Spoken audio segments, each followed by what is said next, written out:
working on graphing trigonometric functions with a coefficient in front of the function, and that again, the mathematical operation we do is multiply the y-coordinate of the key points by that number a, and if there's a negative number, that means an effect on it means an effect on reflecting the graph across the x-axis. All right.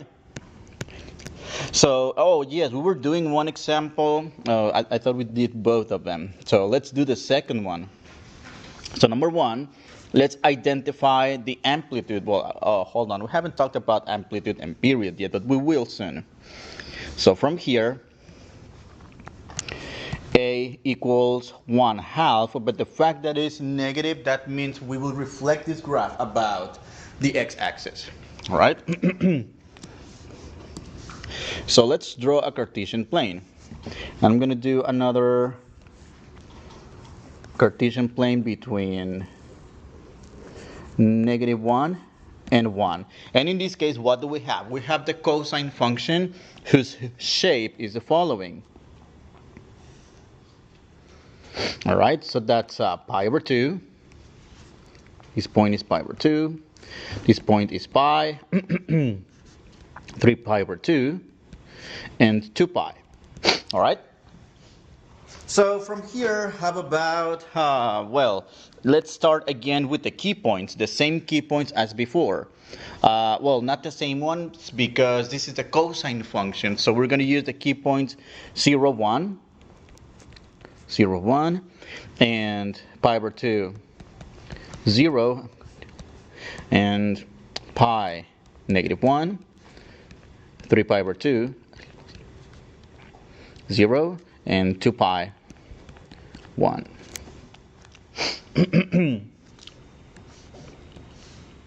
All right, so let's multiply the y coordinates in this case by -1/2 times -1/2 times -1/2 times -1/2 times -1/2 and times -1/2.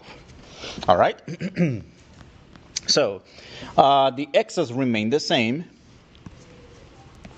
0, but we multiply the y coordinates by -1/2, that becomes -1/2, pi over 2, comma, still 0, pi, careful with this one, negative times a negative is positive 1/2,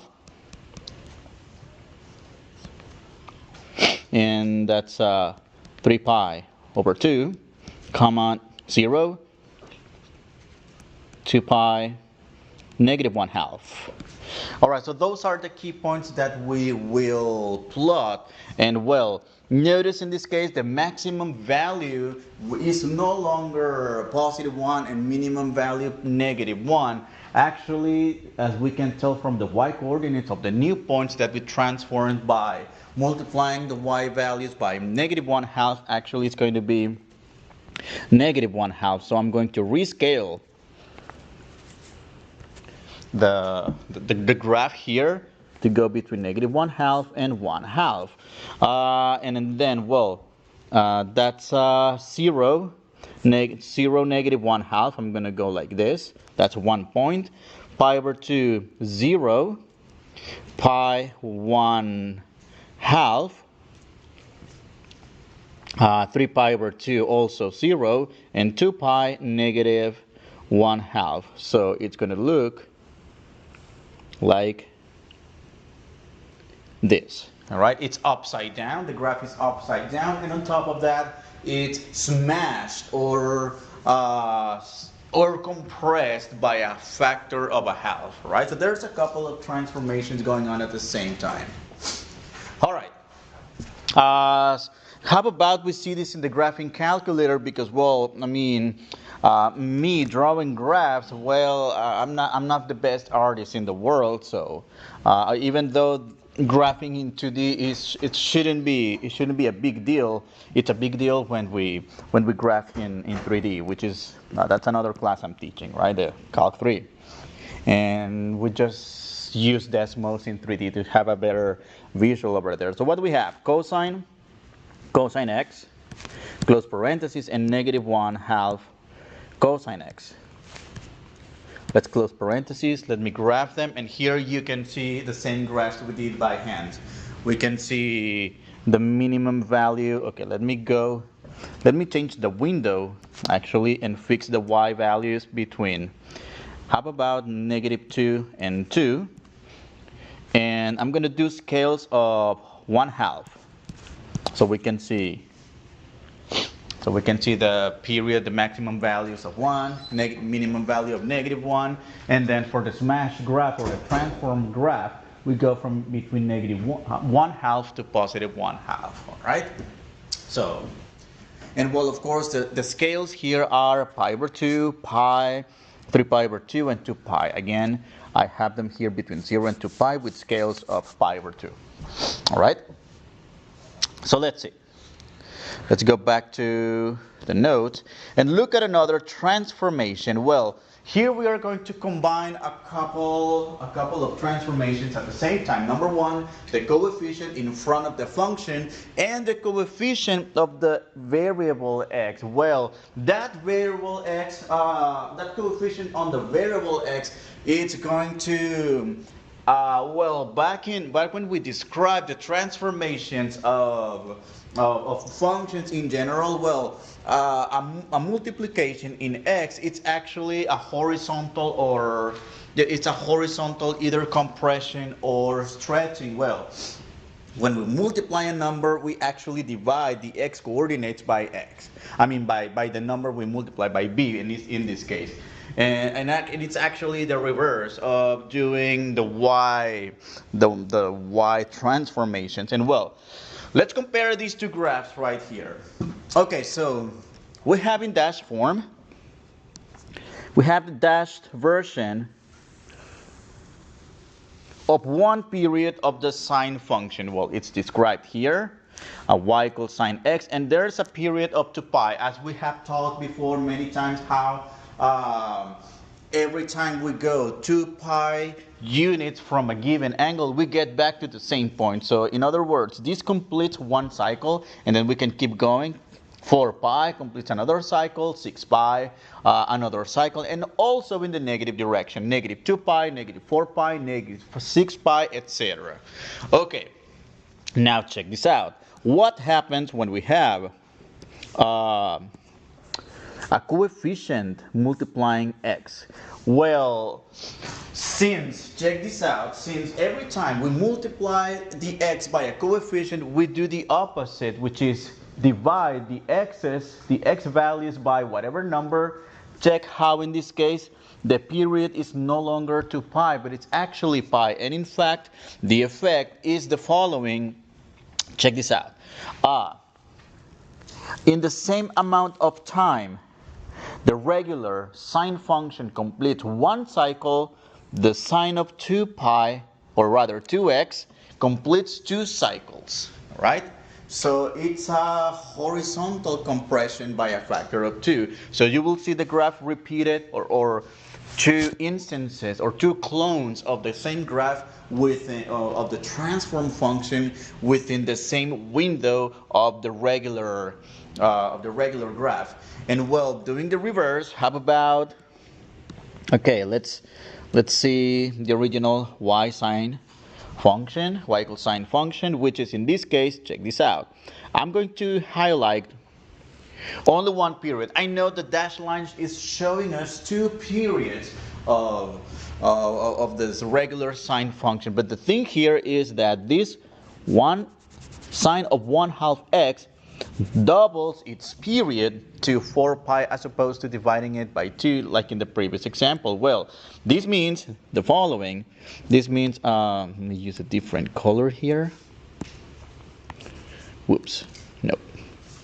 So this means y equals sine half x equals 4 pi. So in other words, in the same time the original graph covers one period, the transform function barely completes half of a cycle.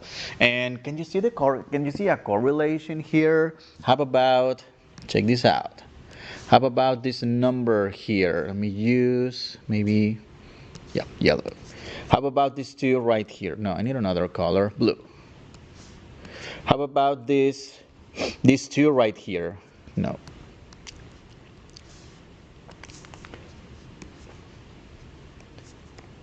These two means two periods, right? Two cycles in this case. And how about here? This 1/2 tells us the half of a cycle done with respect to the original graph of the sine function, right? So that's one way as a pattern recognition to get the bigger picture of this, of what the coefficient of x does, which is a compression, or rather a horizontal compression or stretching, depending on how we go about it. All right. So the period of the functions y, cosine, and cosine is 2 pi. Well, we have seen this many times. Well, in other words, this means that the graphs will show one complete cycle on the interval 0 to 2 pi.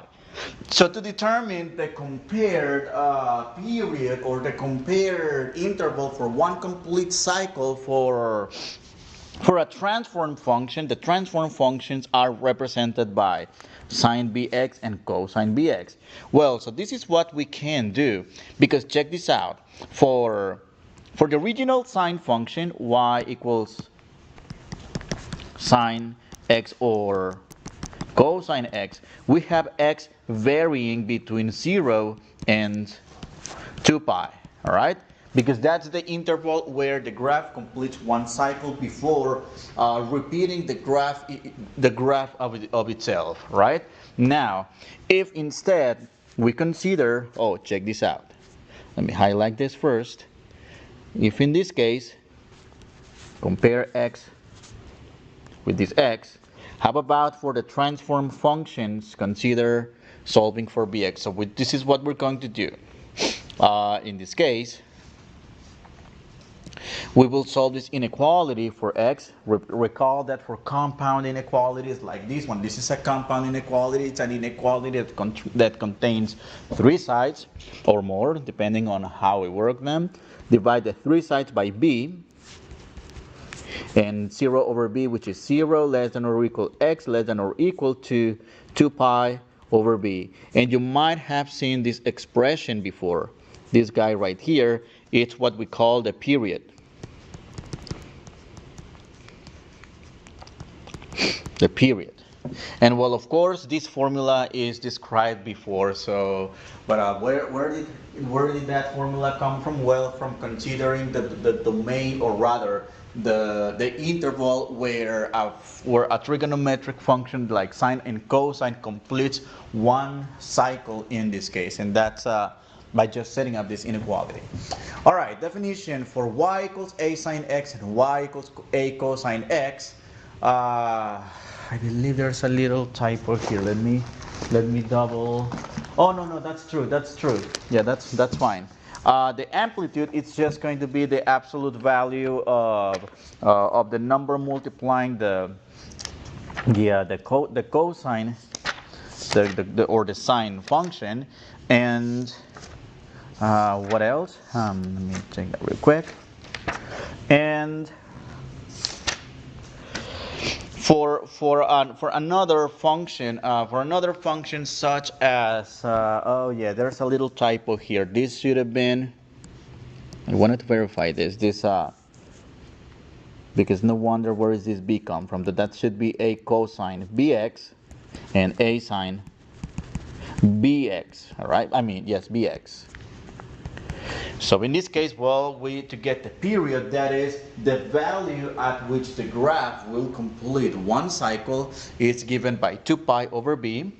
And well, in the case, okay, check this out. In the case where you have a negative coefficient b, just go back to and refer to the even and odd properties of the trigonometric functions, because you don't want to have a negative period. Actually, the period, well, it's a positive value, and instead take the negative outside for the sine function because it's a not function, and if you have a cosine function of a negative angle, just get rid of the negative symbol because, well, a cosine function which is even, that's the case in which we get back to the original function f of x. All right. How about I write those definitions to recall what they are? For odd, f of negative x if equals negative f of x, and for even, that's simply the original function back again, right? And the only one function that is even in the world of trigonometric functions, it's only the cosine functions, and of course it's reciprocal, which is the secant function. The remaining four trigonometric functions, those are odd functions. They are symmetric about the y-axis. I mean about the origin, not about the y-axis. All right, let's look at one example. F of x equals 4 sine of 3x. Identify the amplitude and the period. Well, so to identify the amplitude and the period, number one,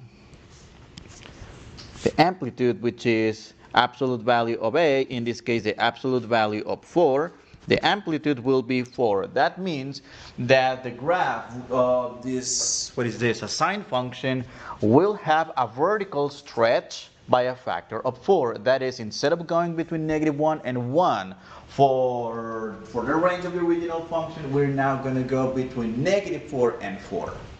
And as for the period, I'm going to call it P, that's 2 pi over B, which in this case B equals to 3, 2 pi over 3. All right, that means that in this case, the graph will complete a cycle, one whole cycle between 0 and 2 pi over 3, and not anymore all the way to 2 pi. We're going to see this graphically. Well, I'm going to do this by hand, and I'm going to also do it by looking at the graphing calculator. All right, so this is what we do in this case. Okay, a equals 4, b equals to 3. All right, graph the function and identify the key points on one full period. All right, so I'm going to do the same. What is this? Sine. And I believe I'd rather do, okay, I'm going to do them on the same Cartesian plane, on the same graph. So I'm going to go 1, 2, 3, 4, -1, -2, -3, -4. And let me erase something, erase area. Maybe I don't need that much. And well, so what's this? First of all, the graph of the sine function, so that looks like this. All right, that's a 0, pi over 2, pi, 3 pi over 2, and 2 pi. But that's the regular graph of a sine function. And again, we're going to go with key point this time. All right. So in this case, let's write down those key points again. And this is what we're going to do. So number one, so 0, 0, pi over 2, comma 1, pi, 0, 3 pi over 2. What's that? -1 and 2 pi, 0. Okay, so there's a couple of transformations here that we have to do. All right, so here is the thing. Let me go up a little bit. Let me erase this real quick. Okay, A equals to 3 and B equals to 3. This means for A equals to 3, or no, backwards actually, A equals to 4. This means we have to do the following. Multiply all y's by 4, and in this case for b equals to 3, for the horizontal transformation here, we will have to do the following. Divide the x's by 3. All right, so let's do both operations in the same. So multiply, it's possible because these are independent operations. We can do both at a time, or if you prefer doing one at a time, that's fine. I'm going to do both. So times 4 for the y's, times 4 times 4 times 4 times 4, and divide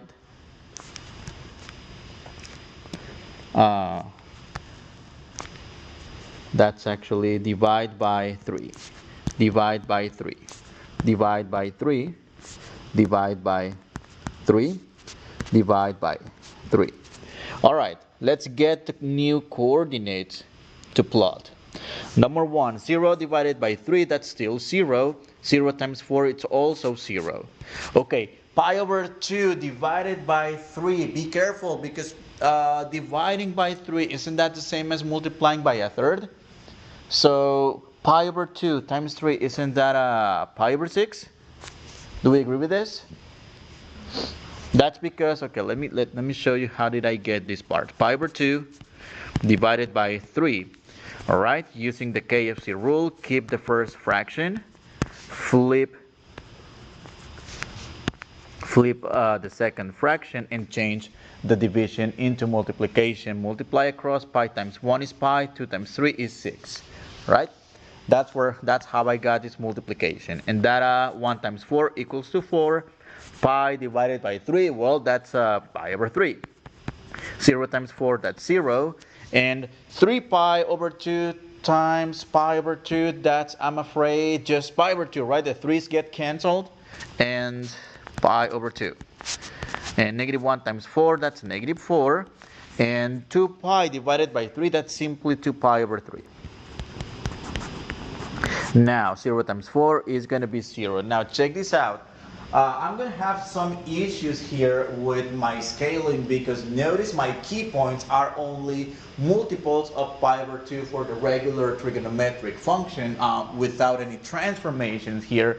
So I guess I would need to rescale this this graph right here so I can graph my new function here. And well,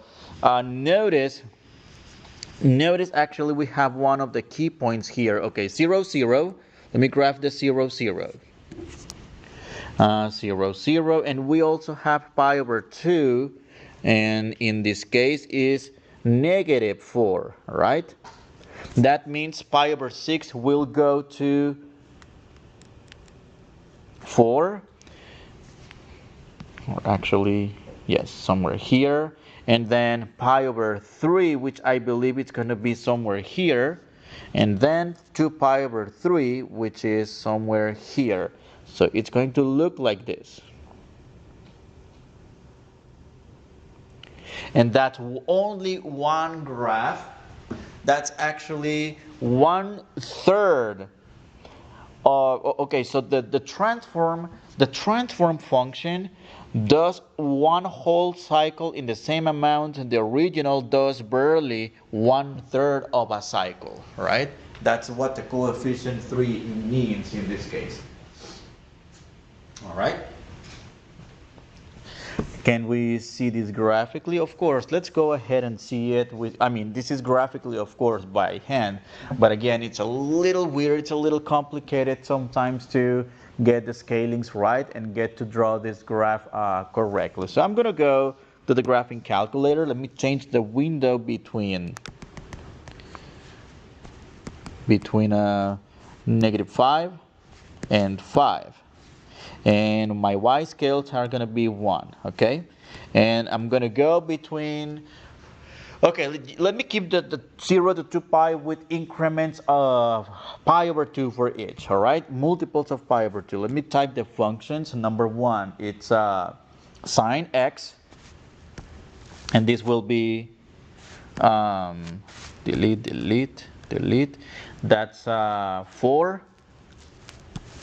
I'm going to change that into a sine also, and change the x with a 3x, and close parentheses, and graph. Well, that's my graph within within one, well, the graph of the original function of the sine function does one cycle with multiples of, I don't think I changed the scales. Okay, let me change the scales to multiples of pi over 2. Second pi over 2. Okay, so that's a 0, pi over 2, pi, 3 pi over 2, and 2 pi. Notice how these three right here indicates that the transform function will do 3 cycles in the same amount. The regular sine function without any transformation barely completes 1 cycle. Can you see this graphically here? Do you see the 1 cycle, 2 cycles, 3 cycles? So that's one way to see it. The transform graph does 3 cycles in the same amount of time that the regular or the original function barely completes 1. Or another way to see this is the transform function does 1 cycle in the same amount of time the regular function barely completes 1/3 of a cycle. Does that make sense? And well, if you want to see the scales for the key points for the transform function, let me do instead multiples of pi over 3. Let me do multiples of pi over 3. So let me go window, second pi divided by 3. This way we can see the key points. See 0, pi over 3, 2 pi over 3, 3 pi over 3, which is pi, and 2 and 4 pi over 3. Wait, hold on. What was that supposed to be? Oh, it's 2 pi over 3. Then I guess I should do, oh yeah, that's 2 pi over 3. Maybe I should do pi over 6 instead. Window. That way it makes more sense. Second pi over 6. Oh yes, much better. So pi over 6, 2 pi over 6, 3 pi over 6, 4 pi over 6, which is 2 pi over 3. That's where it completes a cycle, because essentially we divide the interval into 4 equal parts, so we can graph the 5 key points and get 1 cycle of the graph in this case. All right? So that's another example how we graph or how do we compare graphs of transform functions versus the original function. All right, and again, see how the same kinds of transformations are the same. They just, the difference between these trigonometric functions and the regular functions is the fact that these are periodic functions. They're graphs. In other words, they repeat themselves in comparison with the graphs of the regular functions, you know, like parabolas, cubics, radicals, etc., logarithmics, and exponentials too. Let's do another example, but this time with a cosine function. Well, number one, by looking at the function here, by looking at the coefficient of 2, I can already tell that this graph is going to be the original cosine function stretched vertically 2 units. That is, the range is going to change between, from -1 to 1 to -2 to 2.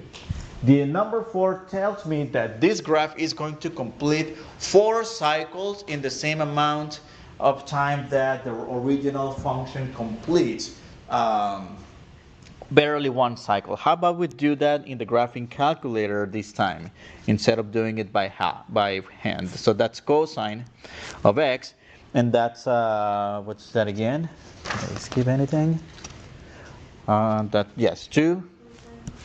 2 cosine of 4x, right? Can you see that? Can you see the 1 cycle of the cosine function in blue, and the transform function that's 1 cycle, 2 cycles, 3 cycles, 4 cycles? All right? How about we do this by hand?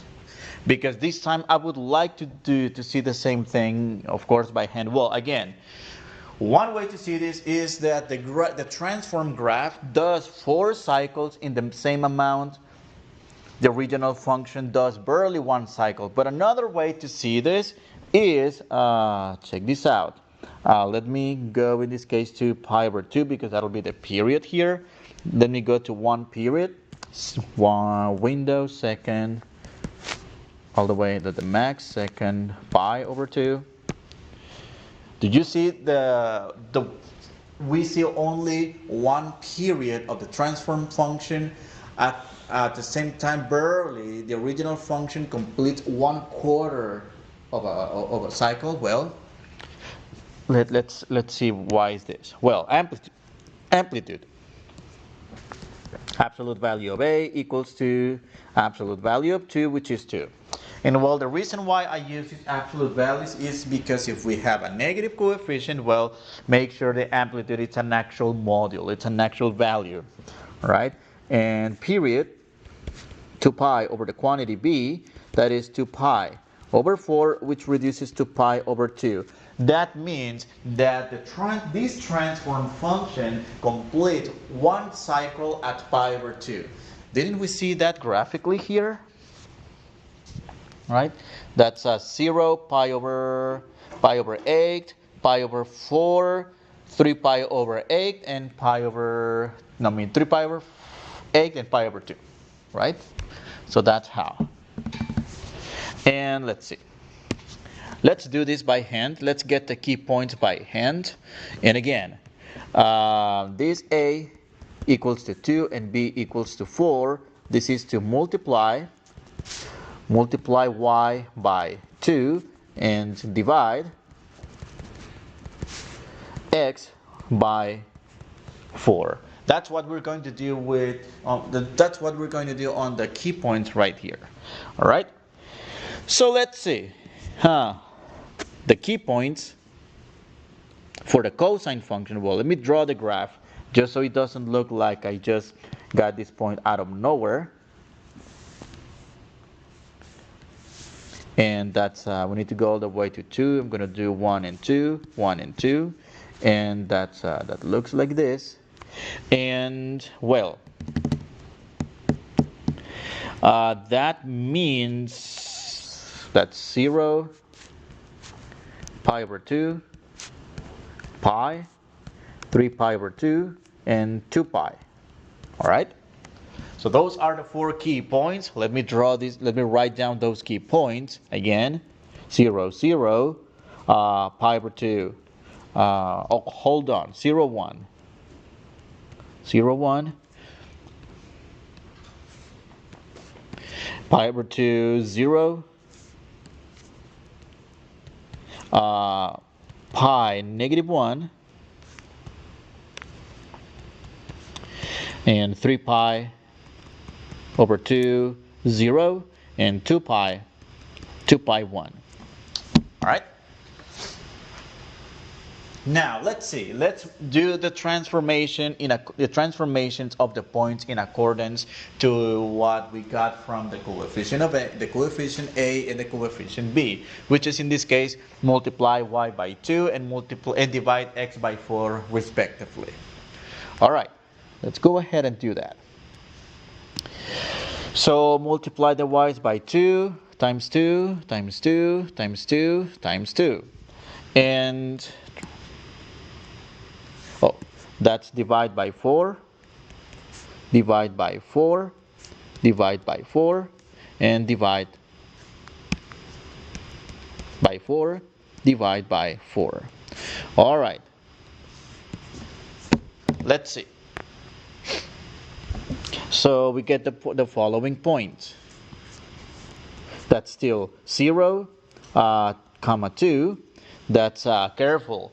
Pi over 2 divided by 4 is the same as pi over 2 times 1/4, which is pi over 8.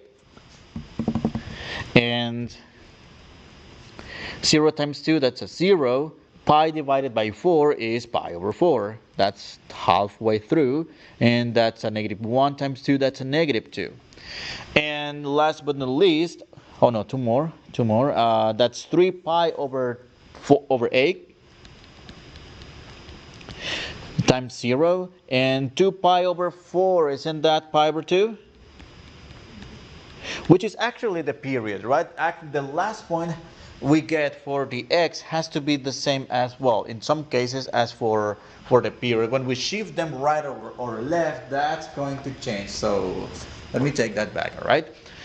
Okay, so let's divide okay, so this is what I'm going to do. I'm going to divide the interval 0 to pi over 2 in 4 equal parts. So let me zoom in. So from here, let me do that in quarters, in 4 parts.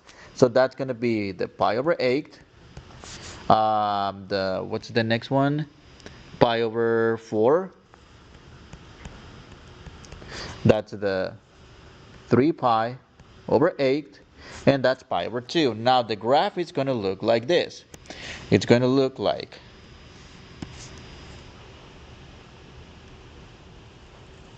no. It's going to be a little hard to draw. Let me do the points first. This point, this point, this point, and then what's going on here? That point and that point. That is.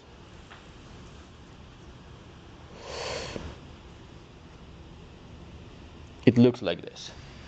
So that's one cycle in the same amount of time. The original function completes 4 cycles. I could keep going here. I'm gonna get by hand 4 cycles in the same amount of space, or within the same window.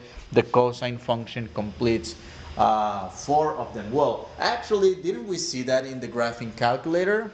Yeah, that's what we did already. It's right here, right? Okay, let me do the 2 pi again.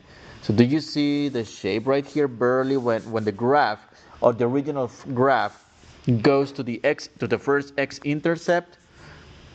When it goes to the x-intercept, that's where the graph completes 1 cycle here. All right.